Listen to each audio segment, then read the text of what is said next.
ہوتا ہے 5 امور ایسے ہیں کہ اگر وہ کام ہو جاتے ہیں تو ان کے بعد غسل کرنا فرض یا بعض فقہا جیسے لکھ دیتے ہیں واجب ہے۔ ان میں سے پہلا ہے ایام حیض کا اختتام، کہ حیض ختم ہوگا غسل واجب۔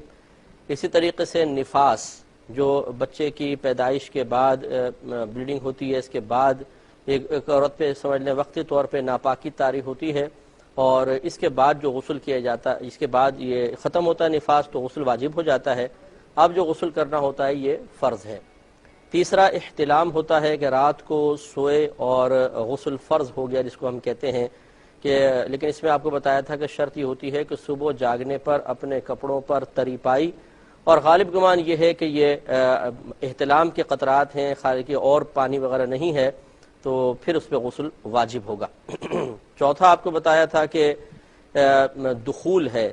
یعنی انسان زندہ انسان کے ساتھ اگر تعلق جیسے تعلق زوجین ہوتا ہے قائم ہوتا ہے، اس میں چاہے ڈسچارجنگ ہو یا نہ ہو، اگر دخول ہے تو پھر اس میں فوراً غسل واجب ہو جاتا ہے۔ اور پانچواں ہوتا ہے کہ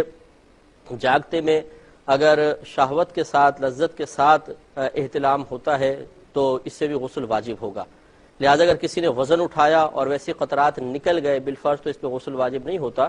کیونکہ جاگتے میں غسل کے وجوب کی شرط یہی ہے کہ لذت کے ساتھ یا شہوت کے ساتھ انزال ہوگا، ڈسچارجنگ ہوگی تو غسل واجب ہوگا، ورنہ نہیں۔ یہ 5 اسباب ہوتے ہیں جن کی وجہ سے غسل فرض ہوتا ہے۔ اب یہ خیالات غلط ہیں کہ جی چھپکلی بدن پہ گر گئی تو غسل واجب ہو گیا،